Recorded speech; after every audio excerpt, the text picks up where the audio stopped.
मधु अपने बेटे की शादी किसी शहर की लड़की से कराना चाहती थी, लेकिन घर परिवार गांव में रहने की वजह से उसे इस बात की चिंता रहती थी कि कौन शहर की लड़की उसके बेटे से शादी करेगी। एक दिन रवि केशु और अपने दोस्तों के साथ गांव का मेला देखने गया था। तभी उसे वहां पर एक फॉरेनर लड़की दिखी। अरे वो देखो, हमारे गांव के मेले में विदेशी लड़की। अरे हाँ, लेकिन भैया वो कुछ परेशान लग रही है, चलो चलकर देखते हैं। फिर सब उस लड़की के पास जाते हैं। What happened? Why are you worried? Who are you? Ravi थोड़ा हिचकिचाने लगता है कि वो क्या बोले, लेकिन फिर धीरे से बोलता है, I am just like you, our friend. Oh please, I can understand Hindi. आप मुझसे हिंदी में बात कर सकते हैं। मैटिना ने विदेशी अंदाज में बोली ये बात। सभी बिल्कुल हैरान थे मैटिना की हिंदी सुनकर। आपको क्या परेशानी है? एक्चुअली मैं कुछ रिसर्च करने यहाँ आई हूँ। मुझे यहाँ के कल्चर के बारे में जानना है, लेकिन इस गांव में तो कोई होटल ही नहीं है।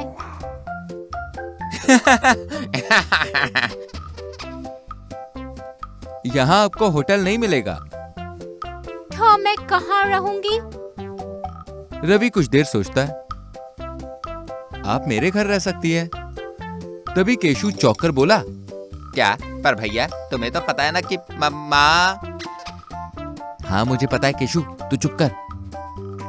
Okay, thank you so much. पर भैया माँ से क्या कहोगे? अरे तू बस देख मैं क्या कहता हूँ। फिर रवि और उसके दोस्त मैटिना को लेकर घर जाते हैं। रवि रास्ते में मैटिना को कुछ समझाता है। आपको मेरे घर में आने के लिए ये चुन्नी अपने सर पे डालनी होगी। वो किस लिए?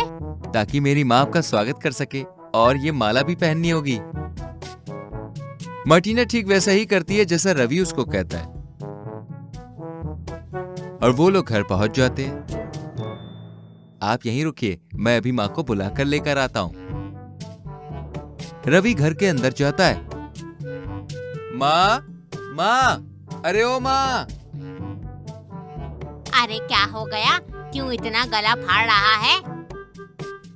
क्योंकि मैं तेरे लिए कुछ लेकर आया हूँ। क्या लेकर आया है? तेरा सपना था ना शहर की लड़की से मेरी शादी कराने का, तो शहर तो छोड़, मैं तेरे लिए विदेशी लड़की लाया हूँ माँ। मधु ये सुनकर बहुत खुश भी होती है और आश्चर्यचकित भी। अब बाहर चल, खुद ही देख ले। हाँ, लेकिन आरती की थाली लेके चल माँ। मधु और रवि घर के बाहर जाते हैं। मधु मैटिना का स्वागत बहुत ही खुशी के संग करती है। मधु को लगता है कि ये उसकी बहू है, और पूरे गांव में वो हल्ला कर देती है।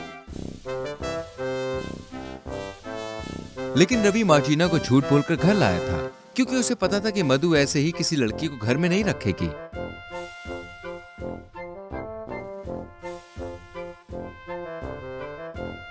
और ये झूठ इतने दिन चलने के कारण रवि को भी मैटिना उसकी पत्नी लगने लगी। वो उसके साथ वैसा ही व्यवहार भी करता था। कुछ दिन बीतने के बाद, रवि, तुम मुझ पर इतने ऑब्जेक्शन क्यों लगा रहे हो? आप ऐसे क्यों बोल रही हैं मैटिना? तुम्हें पता है ना, मैं सिर्फ तुम्हारे घर रुकी हुई हूँ। मैं तुम्हारी पत्नी नहीं हूँ। I am not your wife. लेकिन मुझे लगा कि आप भी मुझसे प्यार करने लगी हैं। What? तुम पागल हो गए हो? तभी मधु वहाँ पे आती है। बहू, तू उस दिन मुझसे बहुत पूछ रही थी ना कि गोबर के उपले कैसे बनते हैं। चल आज खत्म हो गए हैं, तो तू मेरे साथ उपले बनाएगी। क्या आप सब पागल हो गए हैं क्या?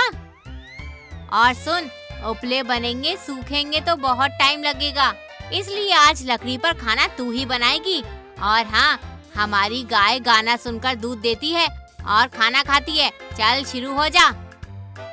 चाहिए कीजिए, रिसर्च करना था ना, कल्चर हमारा। मधु मैटिना का हाथ पकड़कर ले जाती है। अरे फिरंगी बहू, मैंने तेरी सेवा बहुत कर ली, अब तेरी बारी है। चल शुरू हो जा, गाय का दूध निकाल।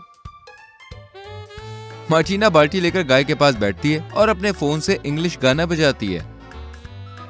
You know you love me, I know you care. Just shout whenever and I'll be there. गाना सुनते ही गाय पीछे से एक लात मारती है और मार्टिना गिर जाती है। मधु देखकर हंसने लगते हैं। अरे बहू तू फिरंगन है, मेरी मुलिया नहीं। हिंदी गाने बजा। बस बहुत हुआ। रवि रवि रवि, क्या हुआ? अब और यहाँ नहीं रुक सकती, मुझे जाना है। हाँ हाँ जल्दी निकल, मुफ्त की रोटी तोड़ रही है कितने दिनों से। ये क्या कह रही हो माँ? मुझे सब पता है, ये फिरंगन कोई बहू नहीं है मेरी। चल जल्दी निकल।